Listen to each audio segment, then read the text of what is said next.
আমরা কিন্তু একটা জিনিস জানি, সেটা হচ্ছে ছতে ছন্দ। বিল্লাল ভাই কিন্তু ছতে ছন্দ মিলিয়ে মিলিয়ে কিন্তু কথা বলে, বাট আমরা যারা নতুন কন্টেন্ট ক্রিয়েটার আছি তারা কিন্তু এরকম ভাবে ছন্দ মিলাইতে পারি না। তো এখন বিল্লাল ভাই দেখেন কত সুন্দর করে একটা ছন্দ লিখে তারপরে কিন্তু তিনি সবার কাছে প্রেজেন্ট করেন। তো আমরা যে ছন্দ মিলাইতে পারি না জন্য আপনারা আমাদের ভিডিও দেখবেন না এমন তো নয়, আপনাদের ভিডিও তো আমরা দেখি। আপনারা যারা আমার ভিডিওটা এখন দেখছেন, আপনাদের ভিডিও যদি আমার সামনে আসে আমি কি পুরো ধাক্কা দিয়ে ফেলিয়ে দেবো?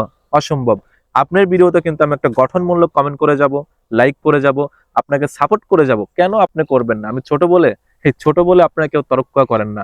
এটা কিন্তু আপনারা পুরাই ভুল করেন, কারণ আমরা যদি না থাকতাম তাহলে আজকে কিন্তু আপনারা বড় হতে পারতেন না। তো ছোট থেকেই কিন্তু একবার বড় হতে হয়, এটা কিন্তু আপনাদের মেনে নিতে হবে। তাই ছোট ভাইদেরকে আপনারা সবাই সাপোর্ট করবেন, সাপোর্ট করে পাশে থেকে উৎসাহ করবেন, যেন আমরা সামনের দিকে আরো সুন্দরভাবে আপনাদের আহ্বানে যেন আমরা এগিয়ে যেতে পারি। তো আসলে সবাই ভিডিওটা শেয়ার করে দিবেন, লাইক করে দিবেন। ধন্যবাদ।